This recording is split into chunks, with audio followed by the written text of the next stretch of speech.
Hello, my beautiful friends. I am Laurel Bleadon-Maffei with Illuminating Souls, welcoming you to this episode of Sleepy Bedtime Blessings. And yes, those are birds you are hearing in the background. As I record this, it is early morning, but now that we are well into spring, the sun is already up and the birds are singing in the background. So a little lovely ambiance for you as we move forward with this episode. So this podcast is designed to help you rest, relax, and fall asleep while deepening in your connection with your beautiful team of angels who love you so. If we're meeting for the first time, I am an angelic practitioner, a spiritual teacher, and an encourager of souls. And I offer one-on-one angel sessions, soul mentoring, and a variety of classes designed to inspire your spirit. But for now, the angels and I are here to help you come into a beautiful space where you can rest and replenish and fall asleep if that is your desire. This podcast is a blend of two of my favorite forms of self-care, sleep podcasts and connecting with the angels, both of which I do just about every single day. So my love for sleep podcasts started somewhere around 2015 when I found my way to the Sleep With Me podcast by Andrew Ackerman.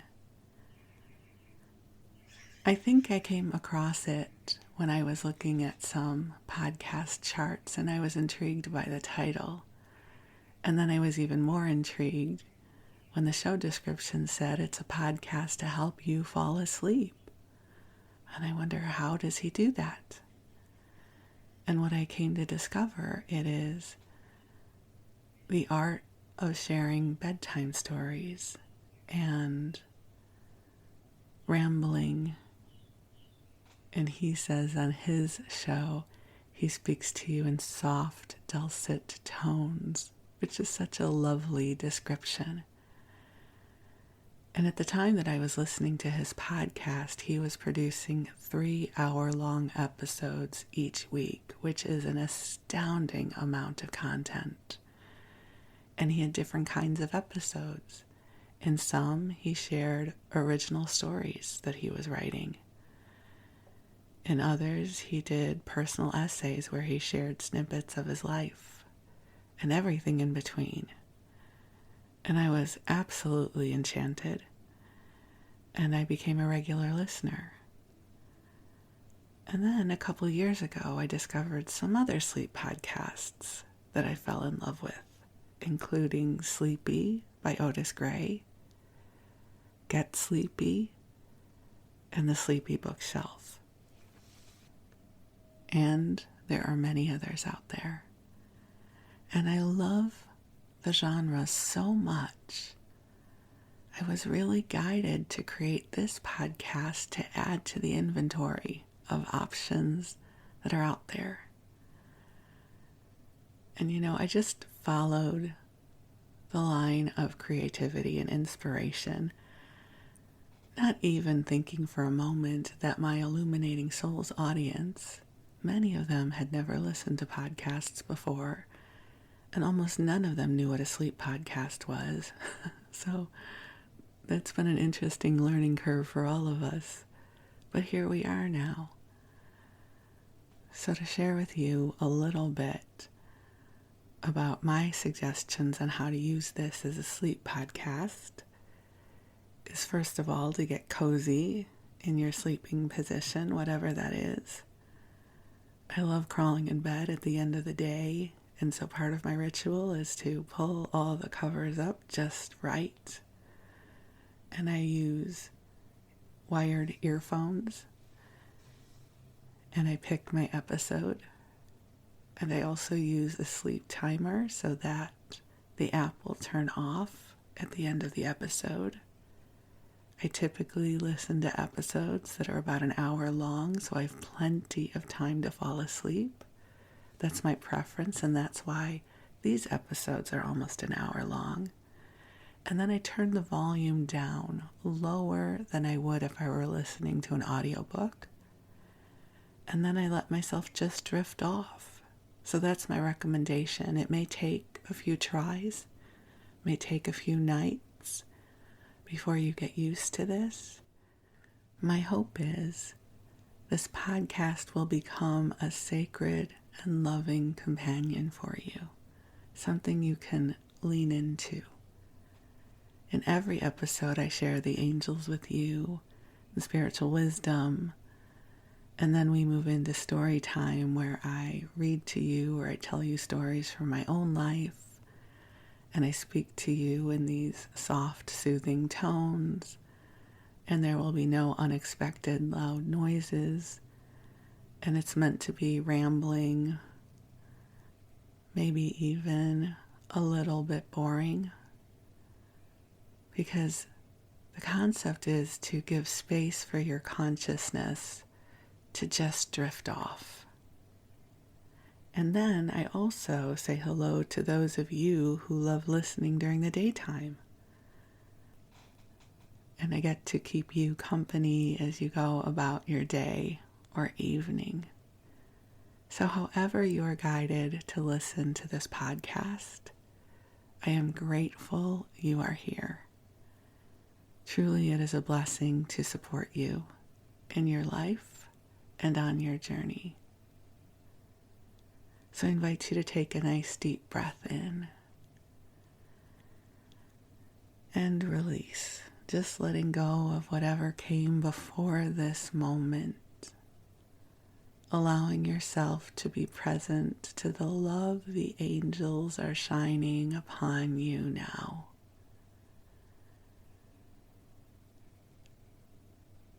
As I record this, it is the beginnings of a beautiful day. The sun is glinting off the leaves of the trees in my neighbor's yard. And the sky is a beautiful shade of blue. And yet it's early enough that the world around me is still quiet, with the exception of the morning birds. And I love this time of day. I've shared with you before that my father was always someone who went to bed very early and woke up in the early morning. And he said he loved the quiet of the early morning. And when I was younger, I never understood that because I was the typical teenager, and then in my 20s and 30s, I loved the luxury of sleeping late. I would stay up late. I would go out with friends late. And so sleeping till 10 or 11 a.m. just felt like a luxury. And wouldn't you know, as I have gotten older, I have inherited my father's circadian rhythm. And I am almost always in bed by 8 o'clock. I can't even tell you the last time I stayed up until 10. And I'm usually awake by 4. I don't get out of bed that early. I love just hanging out in bed, not needing to get up. But I'm almost always out of bed by 6. And so I'm on this rhythm now. And so sleep podcasts really help me stay in a rhythm that feels really good for me and my body. So my hope for you is that this podcast serves you well, and that it helps you come into a rhythm that feels really good for you. And I feel the love of the angels streaming in as I speak these words. And there is so much love and support here for you right now. I'm taking a deep breath in on that because the energy flow is so beautiful and powerful right now. So I'm going to call the angels in even though they are already here. But this way, through this ritual, you know they are here as well. So beautiful angels on high, I rejoice in our time together. And I thank you for the invitation to join you in sacred circle right now with each of our beloveds listening to this message. And angels, I ask that you continue bringing forward waves of love, waves of healing, waves of upliftment. And I am so grateful for this time with you. And so, dear ones, just take some nice deep breaths in and visualize, imagine, allow it to be so, that the space you are in is being filled with a soft pink light that represents divine love that has been calibrated just for you. Allow your angels' love to help ease anything that feels like a burden to you, clearing your energy field of anything that does not belong to you.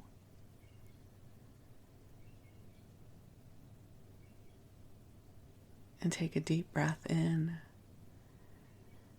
And as I bring the angels forward,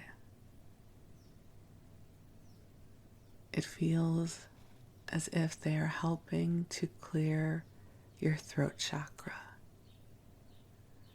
So sometimes our throat chakras can feel a little stuck because perhaps we do not feel as if we have a place to share our voice or our authentic truth. So the angels right now are bringing healing and light to your throat chakra, clearing away any tightness you might feel in that area,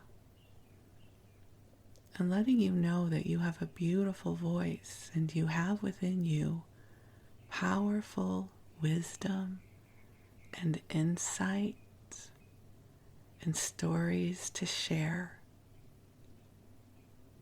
There's a beautiful adage that I believe I first heard from Abraham Hicks, and my guides often speak of it.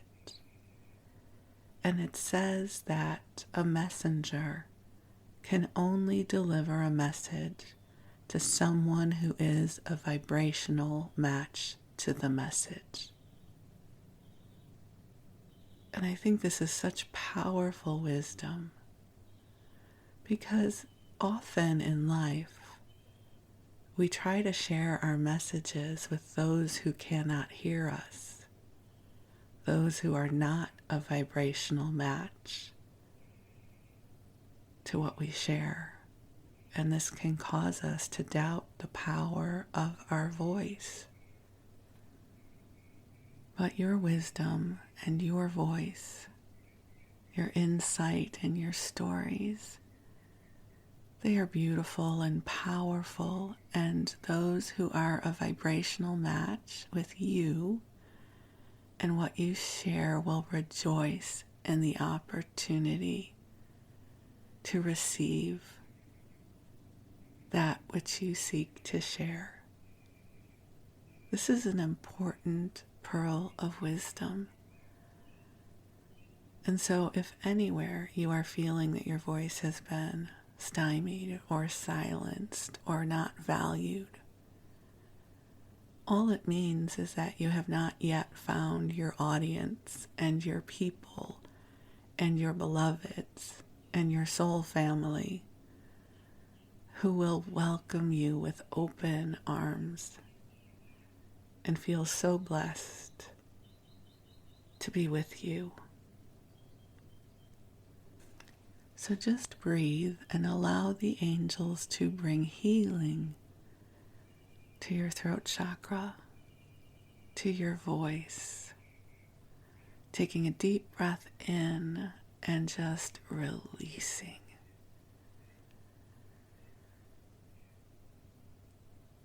This is such an important reminder for us all.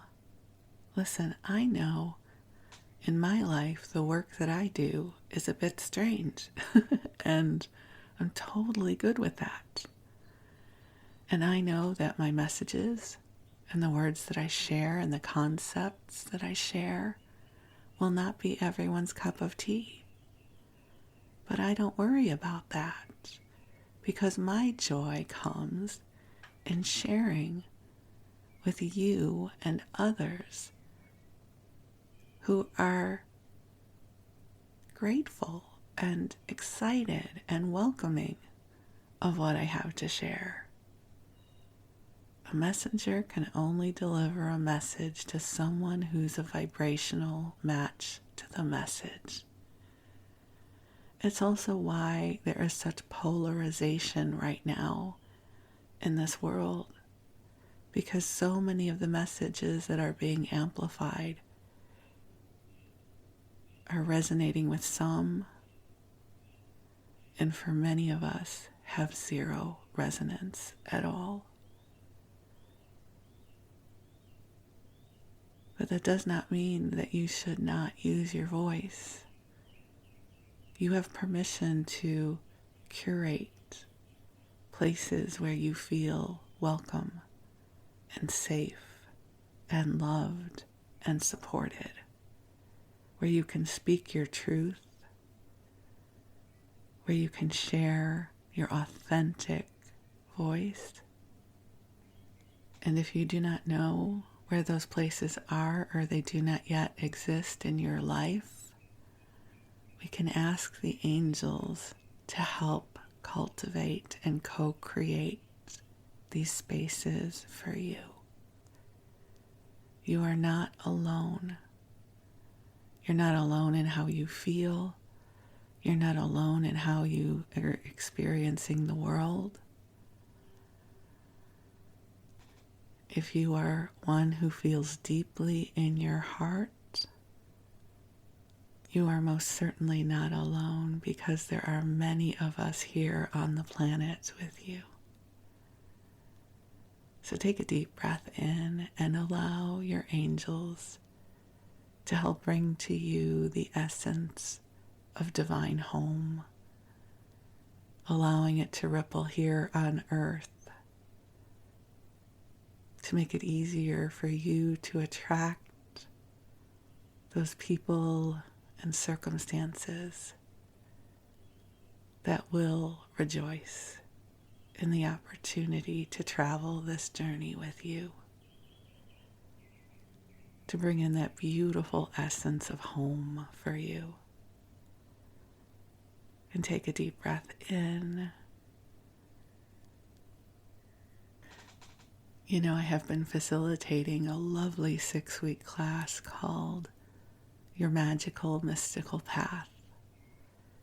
And in one of the weeks, we were talking about who have you always been and what is important to you. And one of the things that I wrote down, and this is something I have contemplated before, is that I have always needed to belong.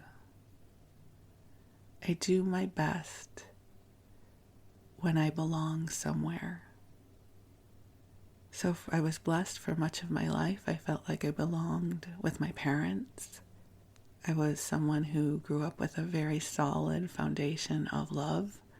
I know not everybody gets that, but I got to have it, and I feel so blessed because of it. I then had groups of friends where I felt like I belonged.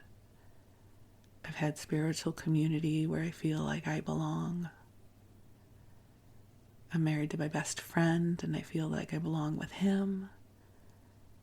I I absolutely feel like I belong with our Illuminating Souls family, and my hope is you feel like you belong here as well. So that's what I have been contemplating, is this deep need within myself to feel like I belong and to know that I have a place in the world, and that I have found others who can see me and appreciate me, not from a narcissistic way where everyone's, telling me how awesome I am, but I mean people who can really hold space for me. And I affirm this for you, that you are calling to you others who see you and who appreciate you and who can hold a big, beautiful space for all that you are. And there is most certainly a place for you here, right now. That I am sending you love, and the angels are sending you love, and we so deeply appreciate the gift of you. So I invite you to take a nice deep breath in and receive this love. Receive this acknowledgement, because you are precious in this universe, and we are so grateful for the gift of you. So, my beautiful friend, I invite you to cozy on up and snuggle on in. And while you rest, your angels will be with you, and they will take good care of you. And I'm going to read to you and share some stories with you. So for story time tonight, we're going to be talking about the telephone. And it's so interesting. I just put two and two together.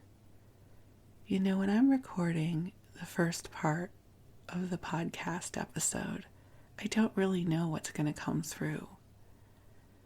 And the angels came through so clearly about clearing our throat chakras and using our authentic voices. And now I'm going to be talking about the telephone, which is all about vocal communication. And I didn't put two and two together until just now. So I just need to high five the angels and say, that's really good. Way to go, angels. Way to make the first part of the episode relevant to what we're going to talk about here. So I'll tell you what is inspiring this theme. A few months ago, Wes and I went to a used book sale at one of the libraries down in the San Jose area.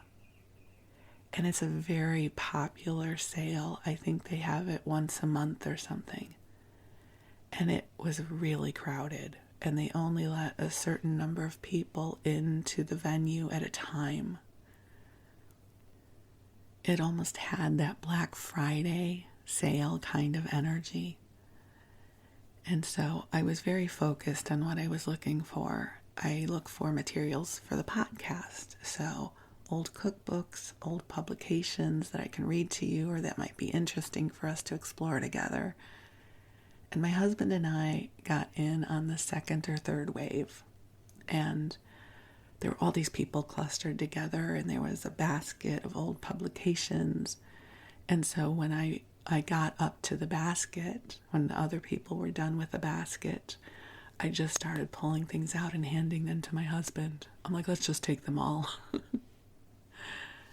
And we weeded through them. But one of the ones that I picked up was a publication from the 40s, I think, like right around the late 40s, called The Magic of Communication, all about the telephone. And it was produced by one of the Bell companies.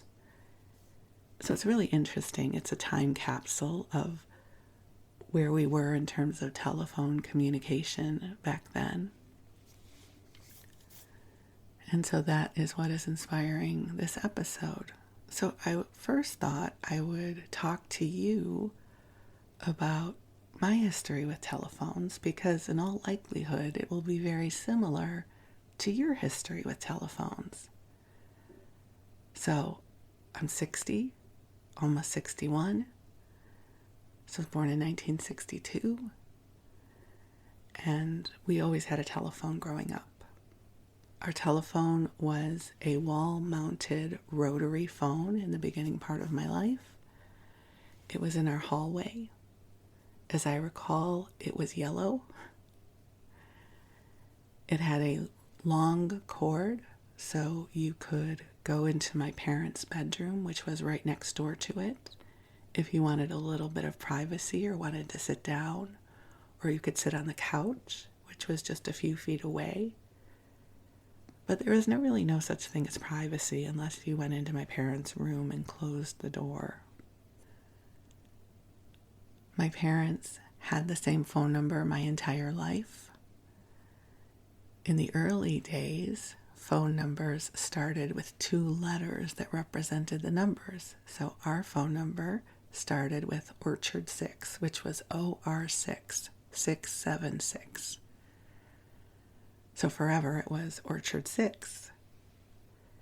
And that meant that it was a Skokie exchange.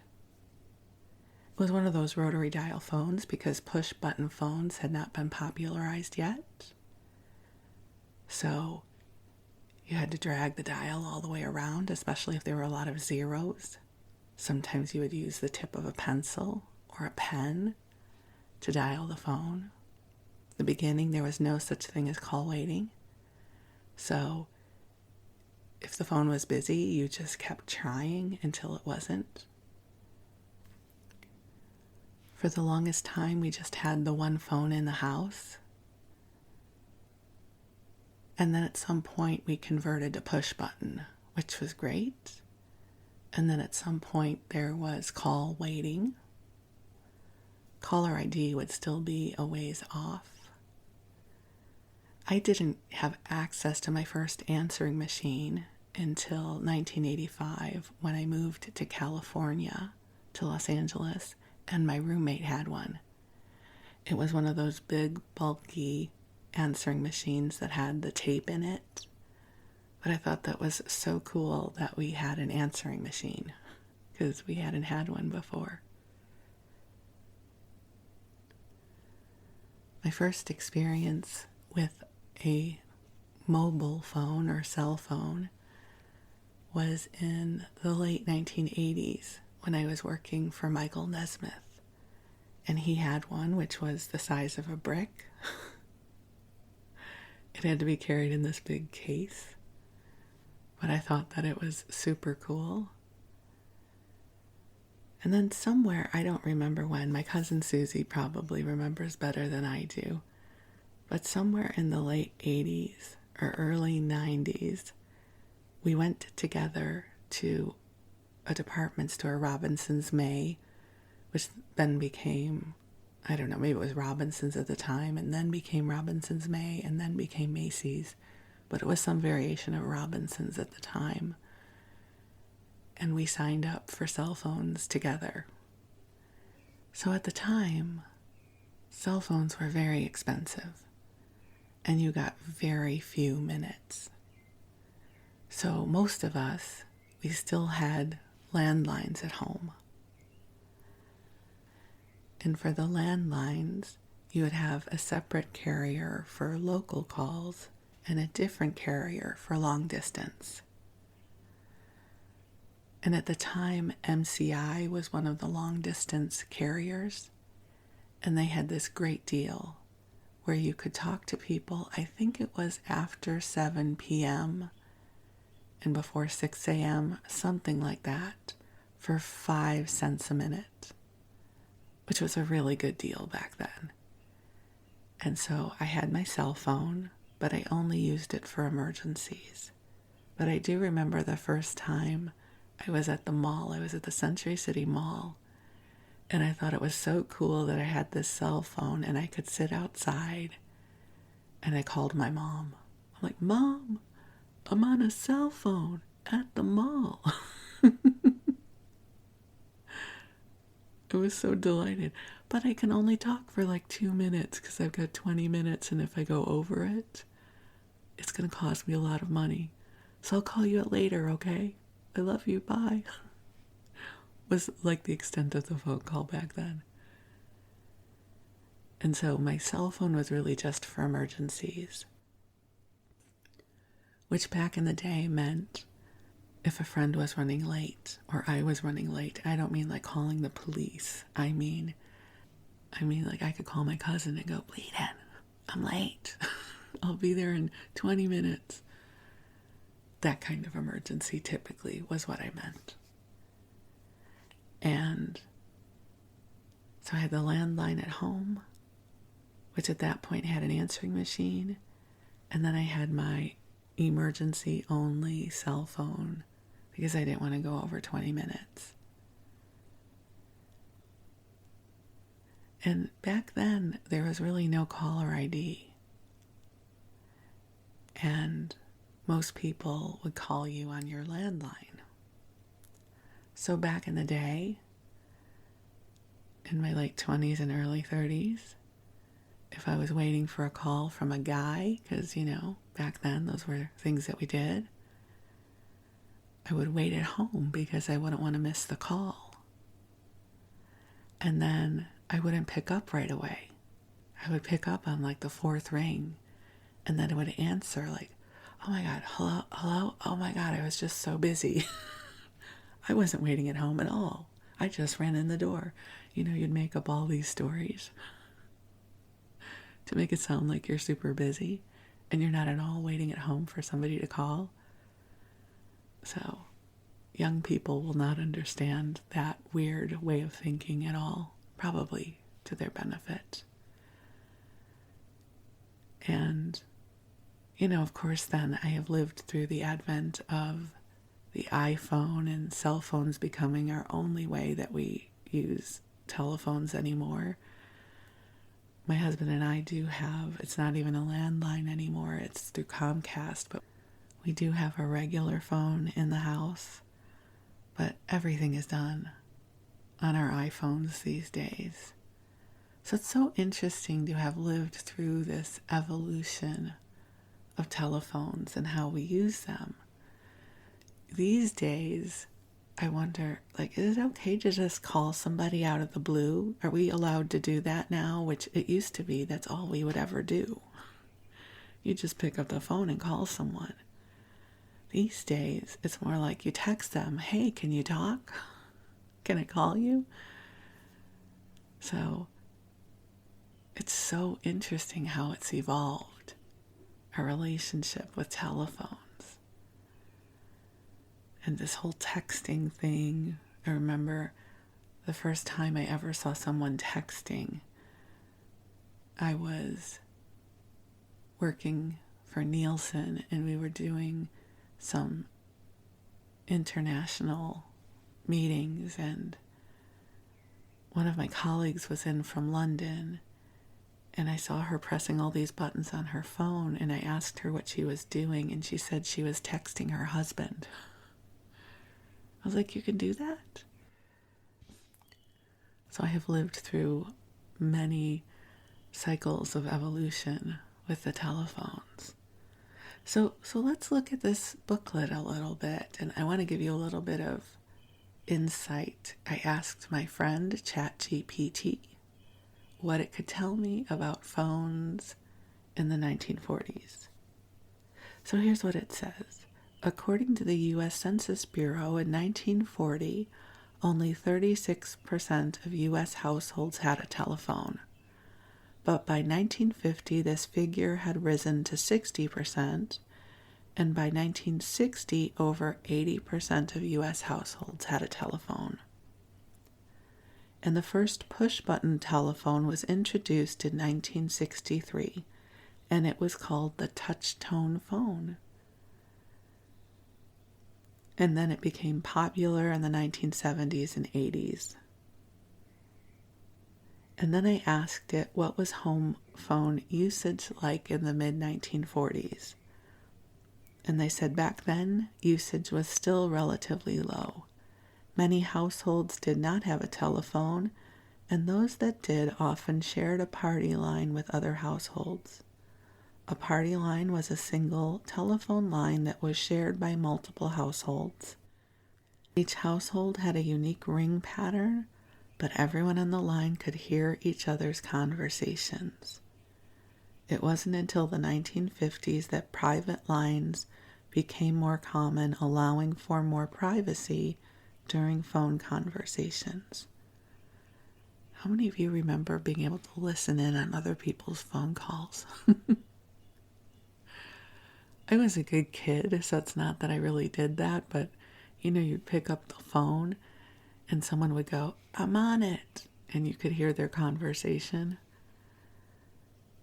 That used to happen all the time. You'd pick up the phone and hear somebody else talking because they were in another part of the house, and they'd be like, I'm on the phone.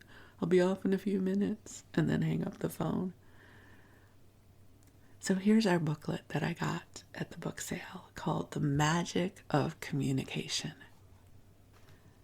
It starts off with the headline, "The Telephone, a Magic Device." The telephone is a marvelous device. And I just have to tell you, I love the word marvelous because my Aunt Jane, my mom's sister, who I love with all my heart, always used to use the word marvelous. Like if she loved something that I had made, she would say, "Oh, Laurel, this is marvelous." And she would say it with such joy. So I love that this starts off with the word marvelous. The telephone is a marvelous device. It catches a spoken word and turns it like magic into something we cannot see or hear, which speeds along the wires or through space to another telephone. And in case I did not mention this, this does not have a date of publication, but in the back it has a chronology of the phone that ends in 1947. So I'm assuming this was printed in the late 1940s. So it catches a spoken word and turns it like magic into something we cannot see or hear, which speeds along the wires or through space to another telephone. There the magic is undone, and the hidden word comes forth just as the enchantments cast upon living persons in the old fairy stories finally were broken by charms, and everyone lived happily ever after. I love this writer already. Our modern fairy story is the story of electricity. The transmitter in your telephone casts a spell upon each word it catches, sending it noiselessly on its way. The receiver breaks the spell and a living word issues, bearing its message from a far distant speaker. Then the next page says, the telephone, mechanical vibrations. Your telephone rings. You answer it and the person calling speaks to you. It says speaks in italics. So you answer it and the person calling speaks to you. As you converse, you are faintly aware of the wind howling around the corner of your house and a streetcar rumbling past. Somewhere in the distance, a train whistles, and in another part of the house, a door slams. Those sounds are vibrations, mechanical vibrations that set airwaves to vibrating against your eardrum, which causes a message to be transmitted to your mind.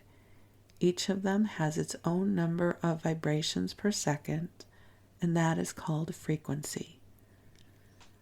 The motion which you give to the molecules of air when you speak is not like that of the wind where a multitude of air molecules sweeps along.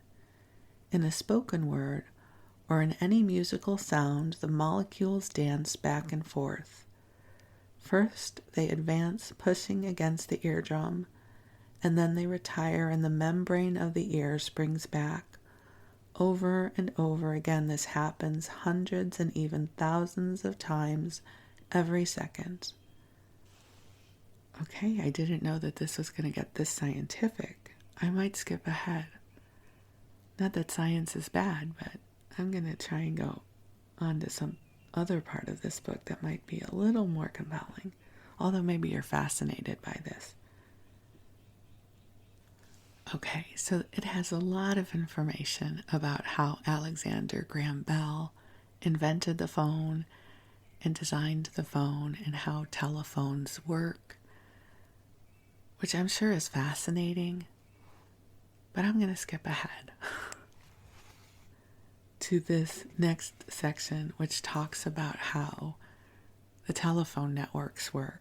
So this is called the central office, telephone doorways. Your telephone line may be likened to a hallway leading from your telephone instrument to the central office. And there you have a door opening onto all the other hallways of speech. Along the hallway formed by the wires which connect your instrument to the central office and through this telephone door, you may converse with anyone else who also has a telephone, which was an incredibly cool development in its day. That was me, not the writer. For every conversation, 2 telephone doors must be opened, yours and that of the person whom you are calling.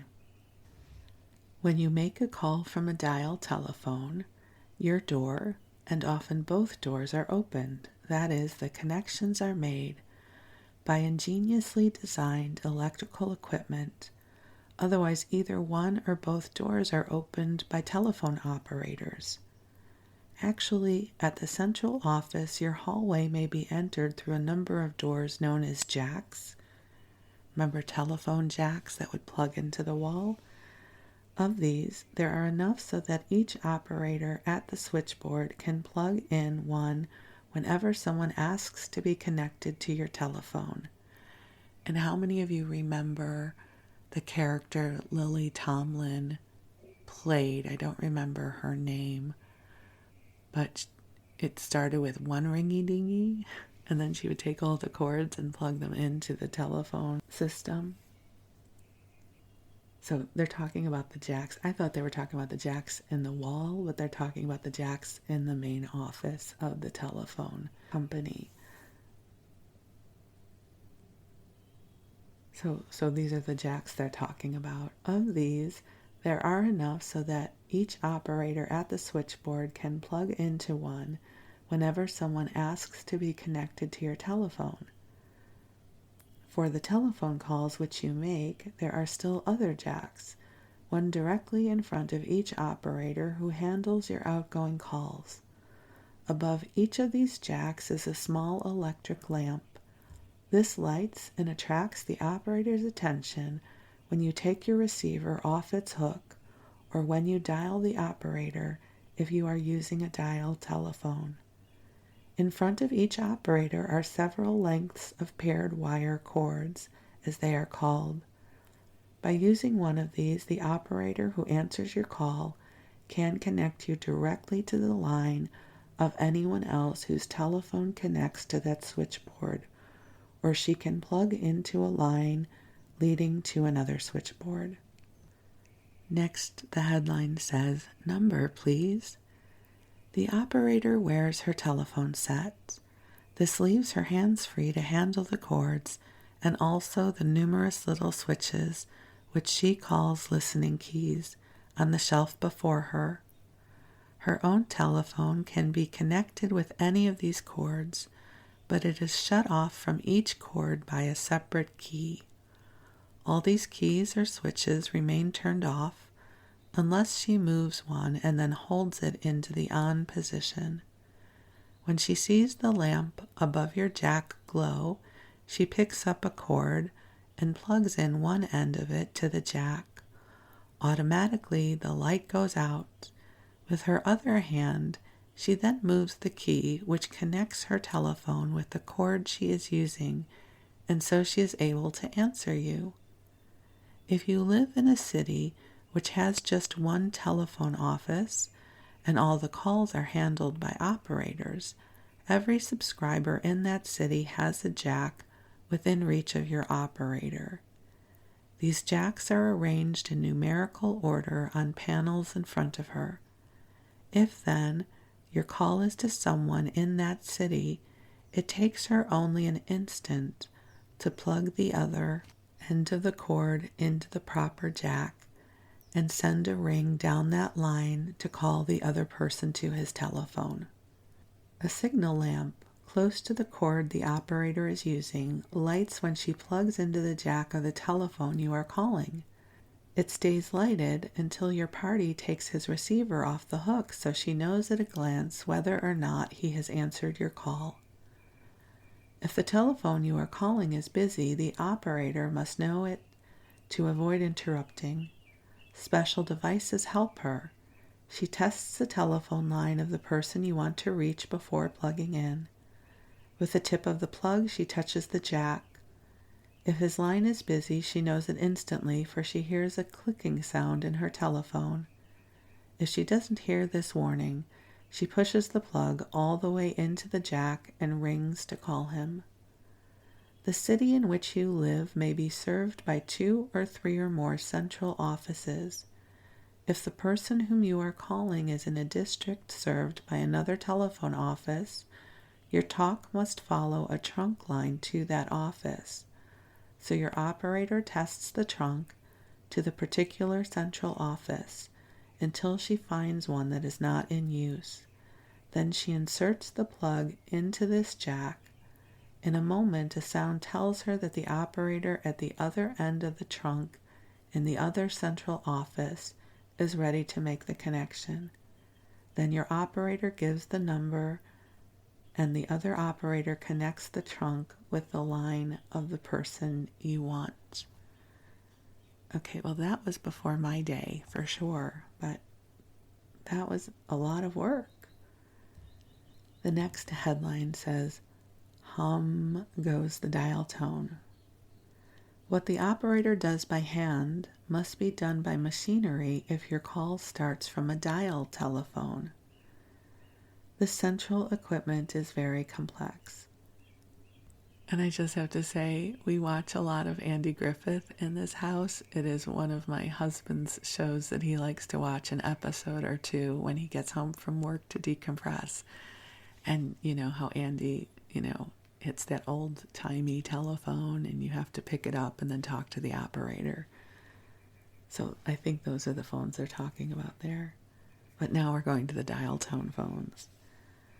So what the operator does by hand must be done by the machinery if your call starts from a dial telephone. This electrical equipment is very complex. That is, it has a great many parts. The parts themselves really are simple mechanisms, but they are so precisely designed and so ingeniously arranged to work together that they quickly and accurately follow the instructions which you send to them when you dial your telephone. That must have been so cool to be able to call without going through the operator.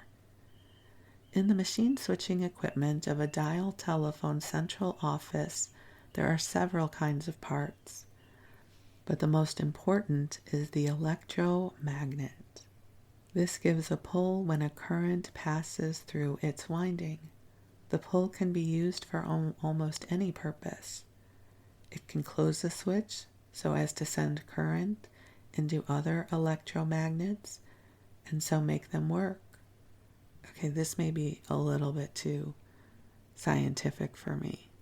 I like the part of a woman plugging in cords. Okay, so I might skip through this part, but I will share this part. So the girl operator, because they were always girls, I guess, for some reason, or women, the girl operator would ask you, "Number, please."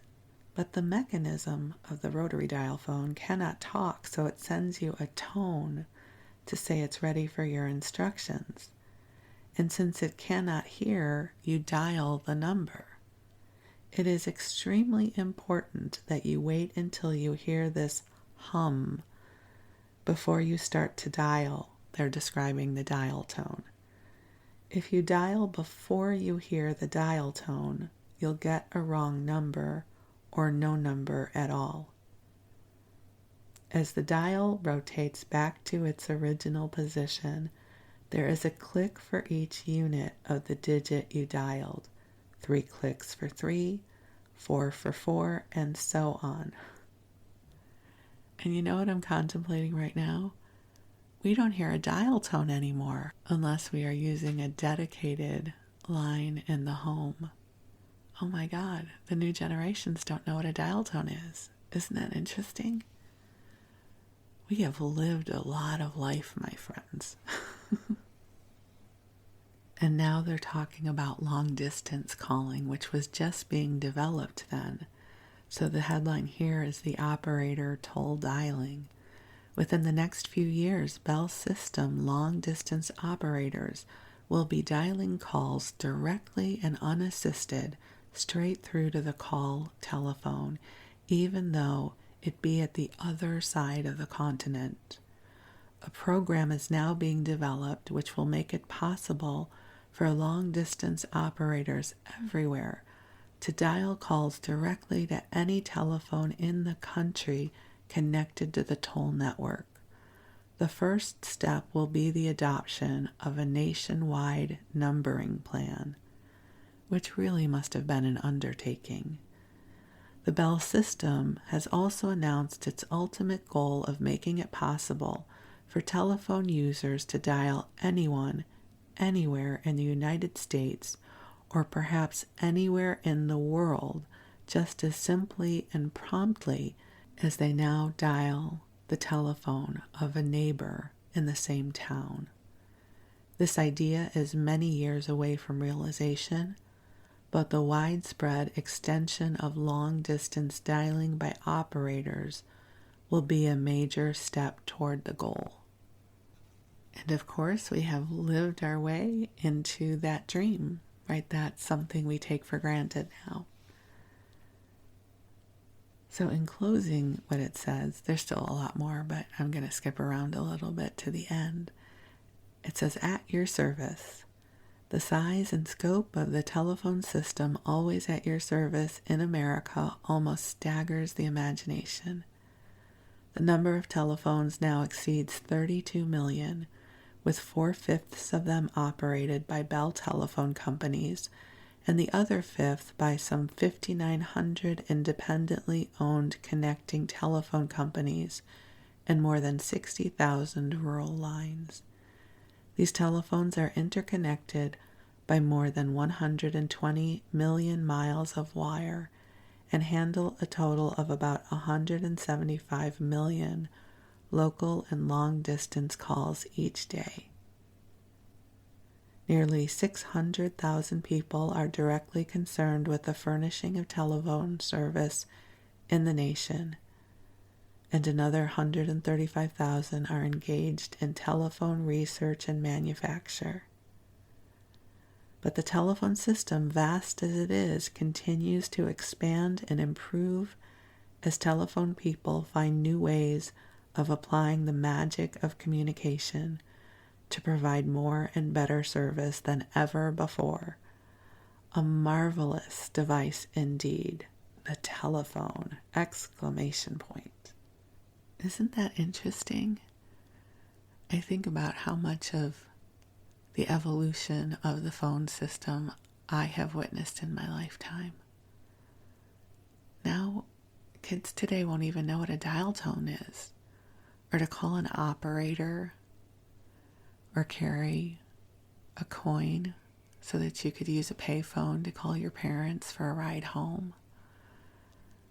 I always remember that, having a coin for a payphone to call to get a ride home. Back in the day. Or the idea of getting a busy signal, right? When somebody was on the line and you really wanted to call them. Did you ever have somebody break in on a phone call because it was an emergency? Or have an operator check if the phone was off the hook? I remember doing that. If a line was busy for a couple of hours, asking the operator if they could just check if the phone was off the hook or if somebody was on the line. Being able to call 411 and get a phone number that you needed, or call time. Yes, when you needed to set your clocks, we would call the number for the time. So back in the day, and when people answered their telephones, there was no screening because we did not have caller ID. And now we have these unimaginably powerful computers that we call phones that we carry around with us. When I think for the first few decades of my life, I went many, many places without a telephone, and now I wouldn't even think of leaving my house without my cell phone. So it's interesting to be able to look back and see how far we're traveling, especially when you think about what is being developed in this day and age with AI, and how so much will be changing in the next few years. There are going to be things developed we can't even imagine right now. I mean, when I used ChatGPT, when I first saw it a few months ago, I was dumbfounded by its power. I remember that moment a few months ago when my husband and I were sitting in the living room and we tried out ChatGPT for the first time. I was absolutely astounded, and astounded when I used Midjourney. Like, there are some things that are being developed now that are just as magical as how the telephone must have seemed all those years ago. So life is cool in that way, when we get to see how the evolution is happening in real time. And so thank you for letting me share this episode with you and take a little journey to discover how telephones have evolved within each of our lifetimes. Maybe your memories are different than mine, but I'm sure no matter what they are, you have also witnessed the evolution of how we use our telephones, which we don't call telephones anymore. I don't think we even call them cell phones anymore. We just call them phones, right? Because everything's a cell phone. Hardly anyone has a landline anymore. I still call them cell phones, though, because I'm from the Fred Flintstone era. And so with that, my beautiful friend, I say sweet dreams. I say thank you for letting me spend this time with you. I wish you a beautiful rest. I wish you blessings of love. I am so deeply grateful for the gift of you, and I look forward to connecting again with you soon. Thank you.